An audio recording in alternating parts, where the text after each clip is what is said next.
Dodge is a real estate project investor who enjoys running and working out in his free time. He has a beautiful wife who has just become pregnant, and life should have been full of happiness, but one day everything suddenly collapsed. The real estate project he invested in was forced to halt due to a funding breakdown, and an enormous debt crisis instantly crushed him. While he was already distressed, he also began to experience sudden health problems, and after being examined at the hospital, he was diagnosed with late-stage brain cancer. The doctor said he didn't have much time left. His wife broke down, insisting they could not give up and that no matter the cost, they had to try again, but Dodge's health insurance was cancelled as he was about to go bankrupt. With the family already completely out of money, these multiple blows left him in utter despair. A caregiver nearby seemed unable to watch any longer and handed him a business card, saying there was a company that specialized in helping people who had nowhere else to turn. With no other options, Dodge went to this company, where he was received by a man named Cyrus. Cyrus first expressed his sympathy for Dodge's recent misfortunes and then asked him solemnly if he was willing to take part in a game. If he could endure it, he would receive a total of $24.5 million. Dodge asked what kind of game it was. Cyrus explained that he was only an intermediary and that there was a group of super wealthy people who, out of boredom, invented extreme games, this one being called The Hunt. If Dodge agreed to participate, he would first receive $50,000 in the very first hour, and then over the next 24 hours, 5 players would relentlessly hunt him. For every additional hour he survived, the prize money would increase, growing larger each time, with the final hour alone worth $5 million. If Dodge lasted the entire 24 hours, he would accumulate $24.5 million. Though the offer was tempting, Dodge was not foolish. Even with his days numbered, he didn't like the idea of a game where the wealthy amused themselves by hunting innocent people. He refused and chose to walk away. Yet as Dodge left, Cyrus told him this was the only gift he could leave for his wife and unborn child before dying. Though Dodge wavered, he ultimately decided to try on his own first. If he could find a buyer for his investment project, perhaps he could still salvage his life. However, despite Dodge's efforts, no one was willing to take over the mess of his failed project. Faced with the choice of slowly waiting for death or fighting desperately for a chance, Dodge, with no way out, decided to participate in the game. Before doing so, he told his wife that he had found new investors, assuring her that their life would gradually improve and even his illness now had hope of treatment. Holding her in his arms, he promised that he would make sure she and their child would live happily. The next day, Dodge met Cyrus at a restaurant as agreed. Cyrus explained that once Dodge confirmed his decision, the game could begin immediately, but first he had to empty his pockets. The rules stated that he could not leave the city, could not use a handgun to kill, and could not seek help from the police. After thoroughly searching him to ensure he had no hidden tools, Cyrus notified the people behind the scenes, and Dodge received his first hour's prize money of $50,000.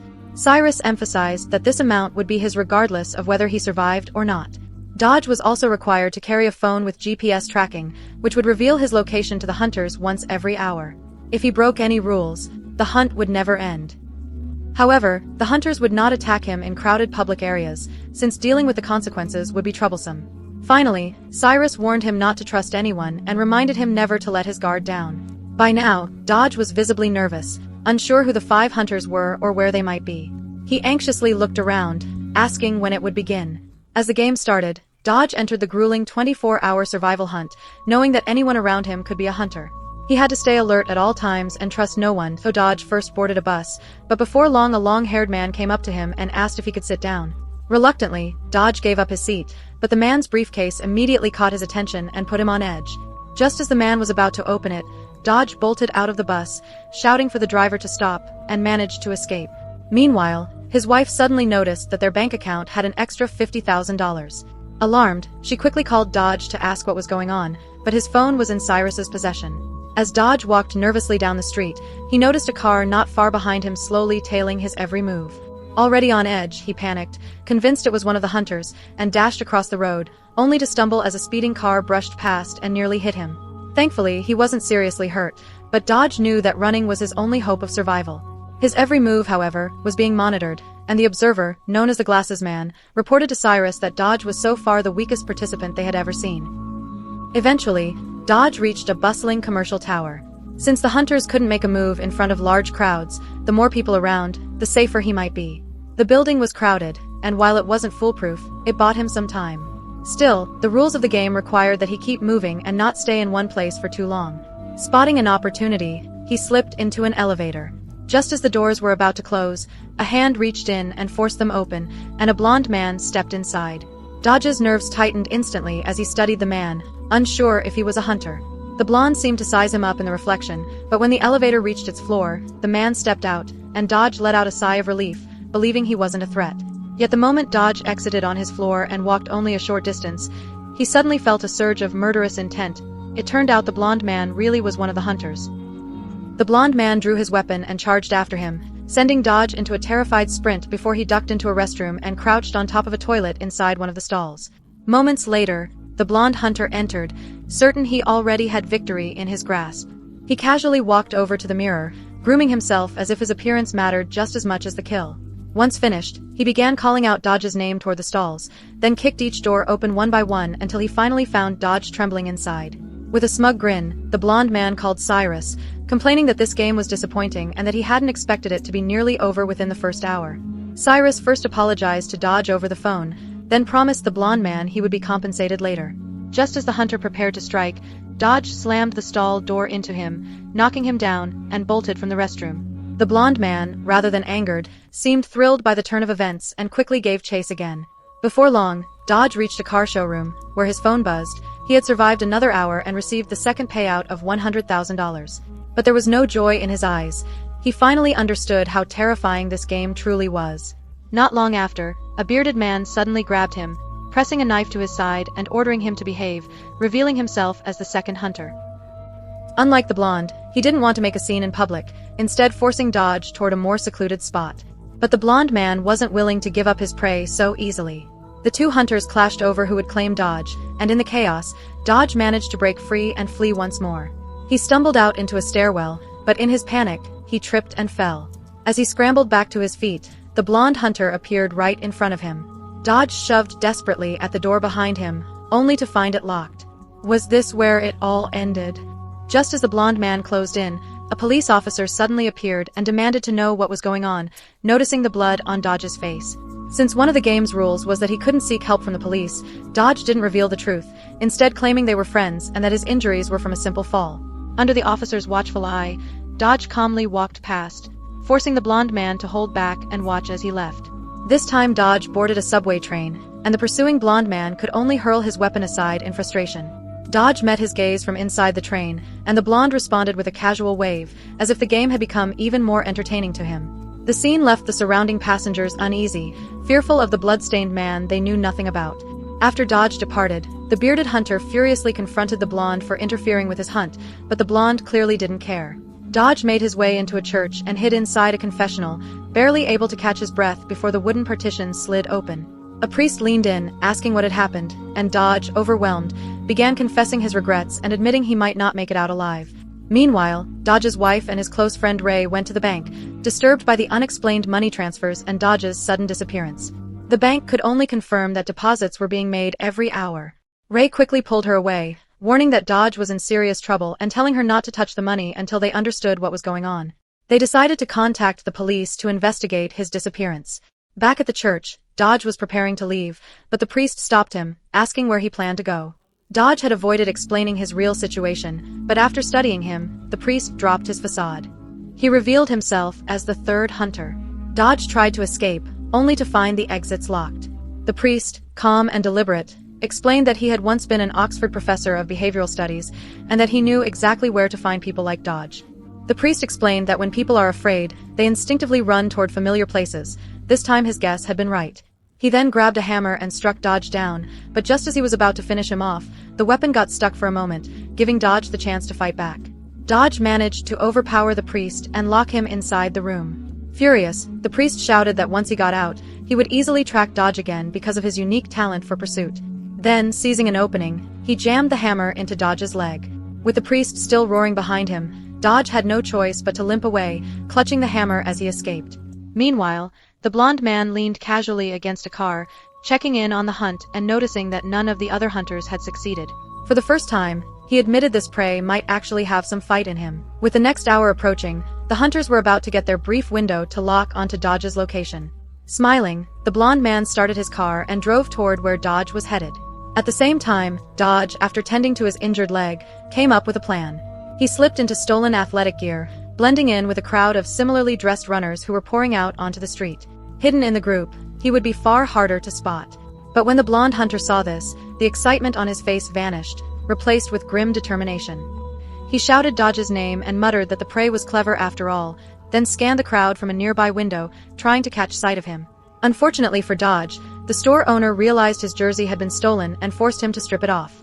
That small scene was exactly what the blonde man needed. He spotted Dodge and charged after him again.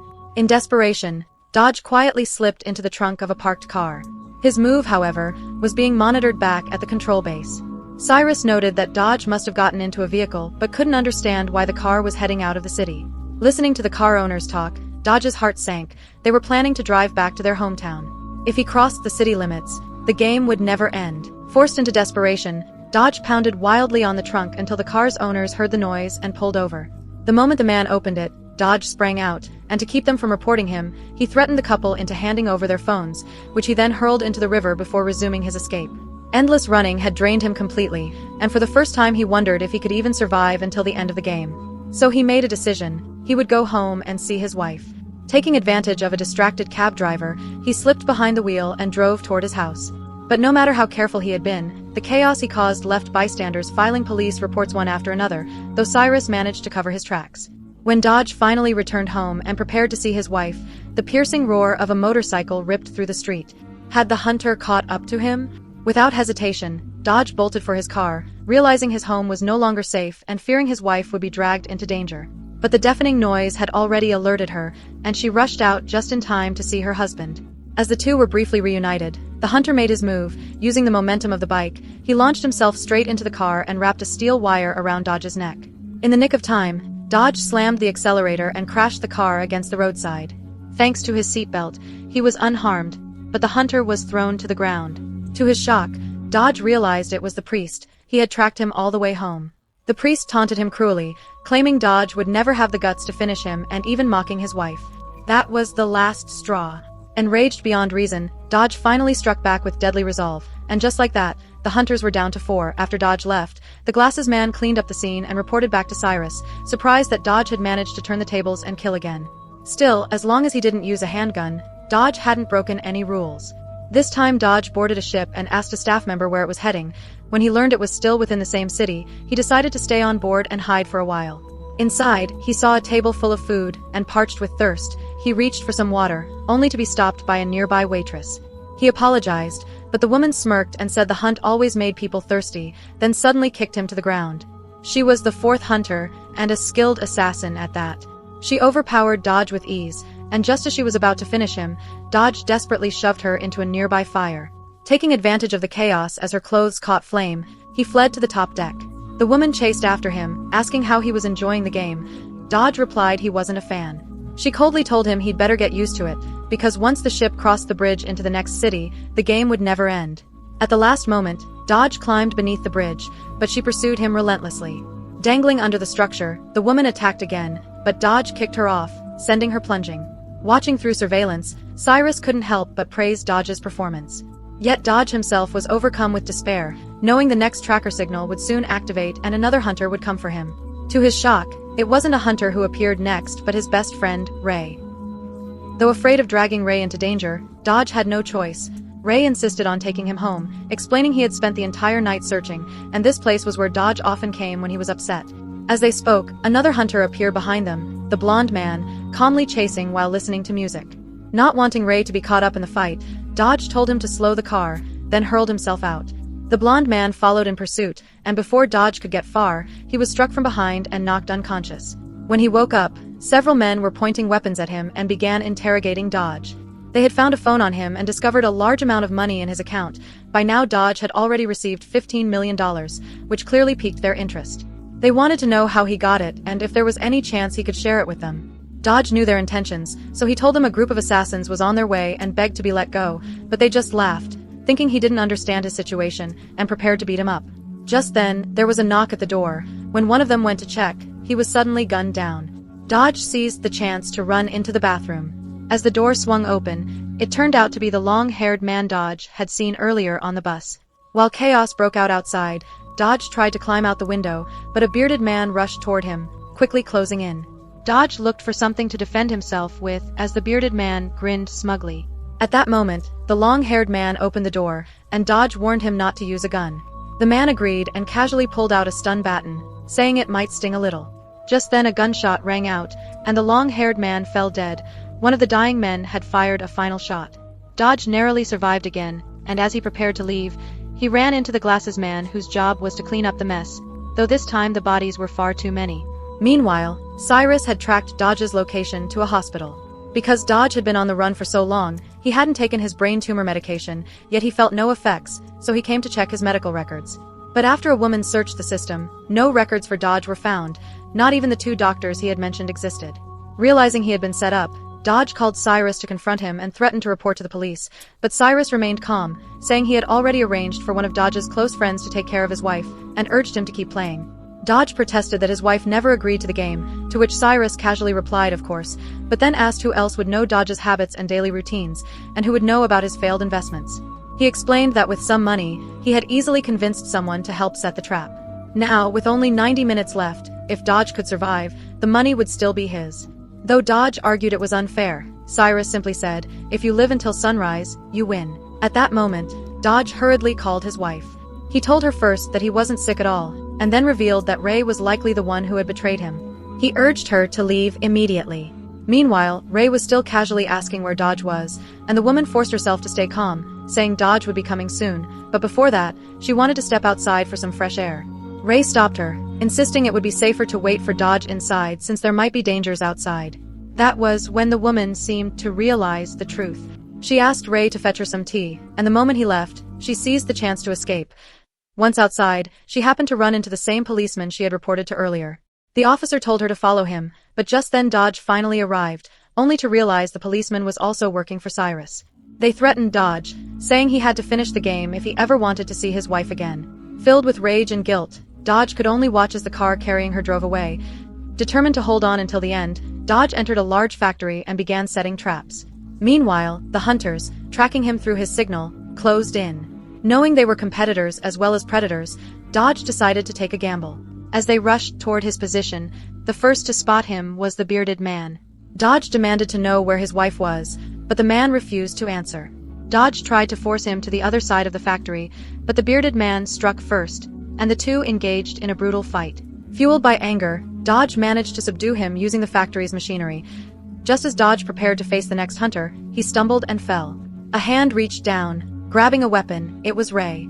He asked Dodge what had happened, but Dodge no longer trusted him. He accused Ray of betraying their years of friendship just for money. At that moment, Ray slowly raised his gun. Seeing the woman behind him get shot, Dodge was stunned. Ray insisted that no matter who tried to drive a wedge between them, he would never betray their friendship. As they spoke, a blond man began firing from a distance, forcing the two to flee. Dodge then moved inside and activated his trap. As an unknown liquid spilled and the blond man looked on in confusion, Dodge triggered the electric gate. Flames erupted, and a massive explosion tore the entire factory apart. Inside, a bearded man watched in despair, while the glasses man at a distance worried about how to handle such a huge commotion. As he prepared to leave, Dodge ambushed him and demanded to know the whereabouts of his wife. In the property where his investment had failed, Dodge finally found his wife, but before they could escape, the blond man pursued them again. Dodge told her that the blond man's target was him and that he would draw him away, while the woman tried to delay the attacker. Ignoring her, the blond man chased Dodge to the rooftop. Using the rules, Dodge forced him to drop his gun, but the man then drew a knife. Cornered with no escape, the blond man smiled triumphantly. Dodge nearly fell backward as the man slowly approached, ready to end his life. Yet at that moment, seeing the sunrise, the blond man paused. Despite everything, he still adhered to his principles. With the game over, he congratulated Dodge before walking away gracefully, and the film ended. The entire movie maintains a tense and thrilling atmosphere, creating a constant sense of uncertainty about when danger might strike, making it a truly outstanding work. Finally, if such a game existed in real life, would you dare to take part in it?